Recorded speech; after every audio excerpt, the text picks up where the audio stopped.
We put way too much hope into presidents, politicians, candidates, and we put way too much hope on individual people or people in power. I'm about to talk about it. Look, make sure you like this video so more people see it.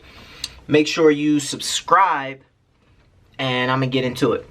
All right, listen, my name is Trey Little, husband, father, activist, entrepreneur, TikToker, influencer, right? Just a little bit about myself, rapper, brand creator.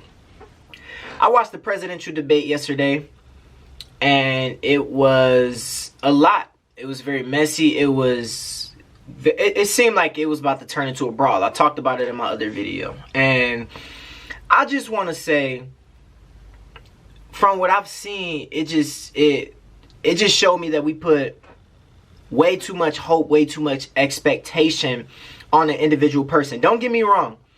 The people that are leading our country need to have integrity. They need to want to build our country. They need to want to, fight for the people at the bottom and advocate for them. Like, we got to have expectations. But it just showed me that we put way too much expectations and we don't hold accountable enough. Because what I seen is, like, some of the stuff that, like, they were just kind of throwing out there, it was like, yo, man, like, y'all got to have this stuff together. And it was, like, very emotional. A lot was flying out. It was a lot of tension, a lot of pressure, because we're in a really hard time in our country. There's a lot of tension.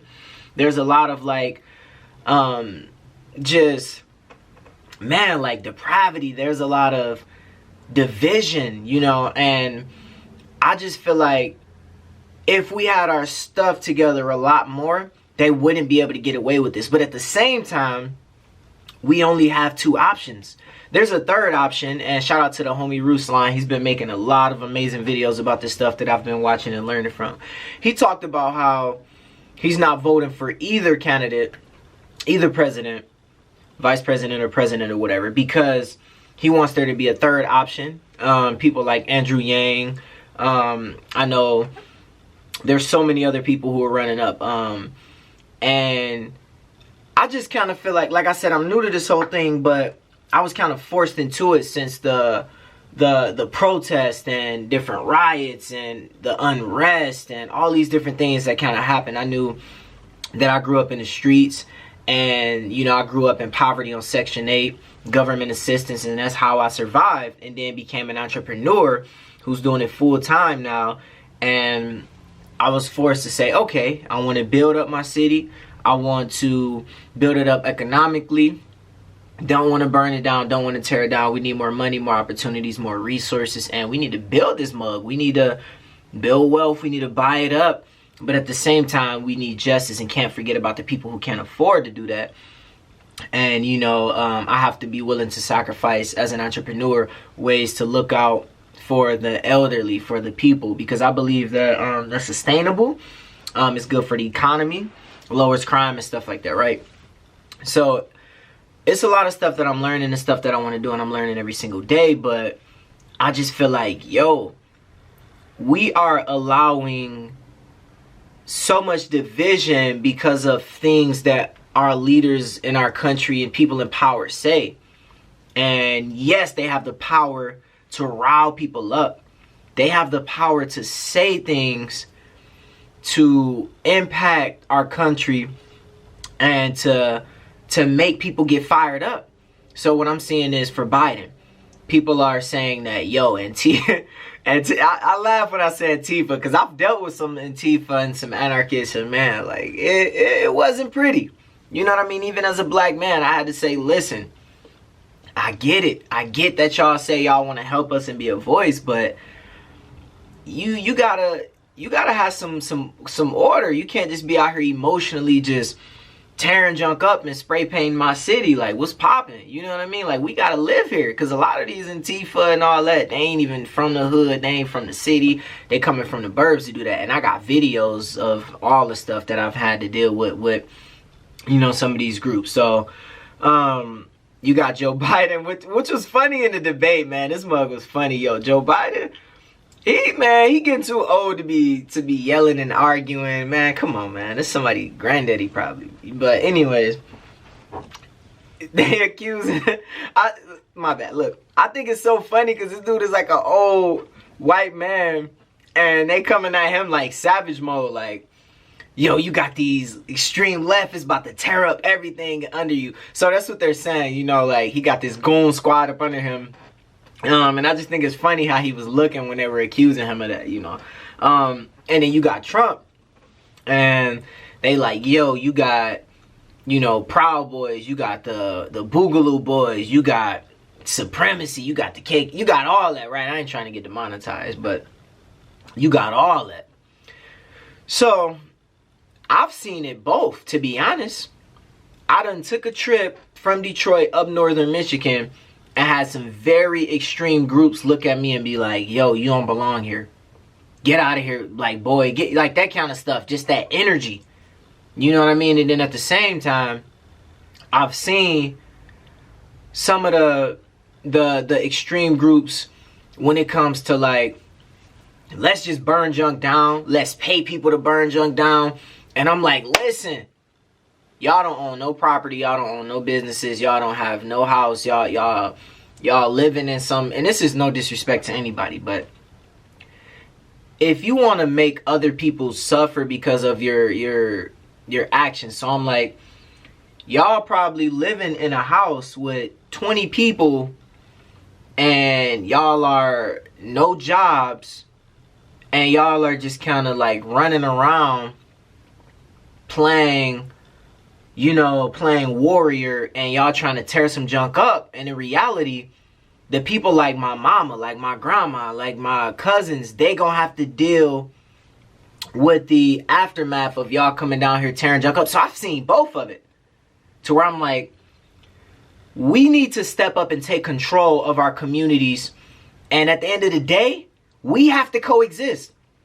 And it's not about black people versus white people, black people versus cops, white people. It's not about that. It's about us as human beings having to learn to live together. Because what happens with, and I should have said this in the beginning, so shout out to all the people that's still watching. What happens with when we put our faith in politicians, they draw the line down the middle. If you for abortion, then, you know, if you're for abortion, then you don't like any Christian values, you don't care about our country, you want to burn it down, you don't care about family structure. It's like all this other baggage, like you want to defund the police, and if you're pro-life, then you're racist, you know, you don't care about justice, you don't. So it's like, yo, there's so many different levels and so many different layers that I've met so many different people that are way more unique and have different things. Like, it shouldn't be, if I'm a fight against police brutality, which I'm a big advocate against. I'm against police brutality because why? I've experienced a lot of that on my way to church. Got pulled over, got searched, got strip searched, police yelling at me, thought I was about to do something crazy. I'm like, listen, I'm going to church. These two black boys I got with me, I'm mentoring them. Like, we on our way to church. Like, praise God, you whatever, right? I've been followed out of the suburbs by the police, and that's why I feel more comfortable in predominantly black areas. And some of these areas, I'm like, yo, the crime rate is high, so I'm like, I don't even really want to be around. So that's a whole nother video. But big advocate against police brutality, but that doesn't mean I want to abolish the police, because I don't. I feel like, or I believe in Detroit specifically, with the work that I've been doing with our activist group and our college research team, and even the chief of police, we just need a better relationship between who's the criminals, what do they look like, how do they act. Is it everybody that's got a do-rag, dreads, and black? Are these all the criminals? No. Because when people get to know me, I done been in rooms with wealthy white people, and they're inspired by me, right? A lot of my friend group, I got a lot of rich white people in my, like, no flex, but for real. And I can, you know, I'm talking about presidents, CEOs of companies, right, who love and respect me. So, it basically is way more complex. And what happens when we got Democrat, Republican. Then the Democrats might get up there and be like, I'm going to help you solve racism. No, you're not, bro.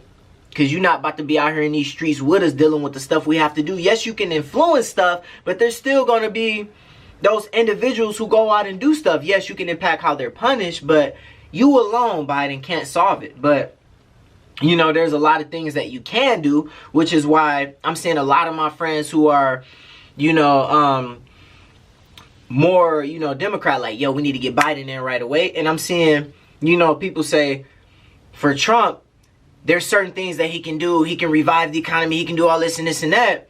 But at the same time, this one single man cannot get it to where you automatically have a business, got stocks, got some savings, a property owner. Trump can't do that for you. You can only do that for yourself. Just like Trump can't stop me from owning this 3,000 square foot house that, you know, we got.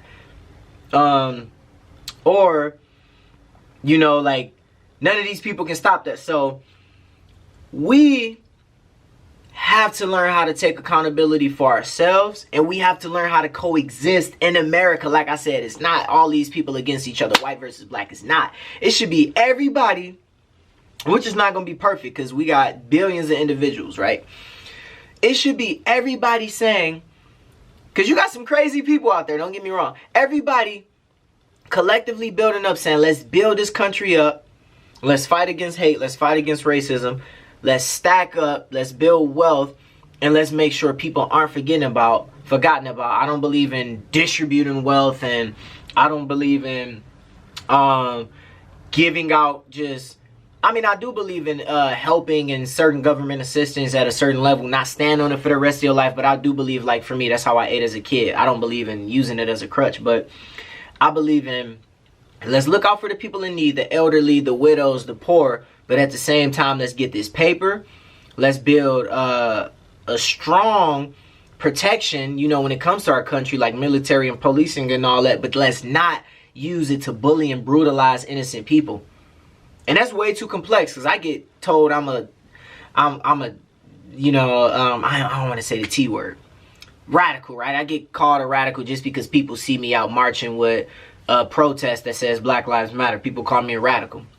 And then at the same time, people be like, yo, I have people tell me to my face, you don't care about justice. You don't care about Breonna Taylor. You don't care about George Floyd or whatever, because they see me connecting with police officers in Detroit. So that's what happens when we put these leaders on a pedestal and we have to identify with either or and accept everything that come with it, because we as humans are way more dynamic and way too diverse for that. And we have to learn how to coexist together with that person in that grocery store that you've never seen, that dude who look just like me. If I come into the grocery store and it's cold and I just got from a jog and I'm in the grocery store next to you and you like, I ain't never seen somebody that look like you. And even for me sometimes, I'm gonna be honest, there's certain people that I see where I'm like, man, I don't know if they racist or not because of my experience, but that doesn't mean I have to take that out on that person. We have to learn how to do that ourselves, to where our leaders will be forced to get it together.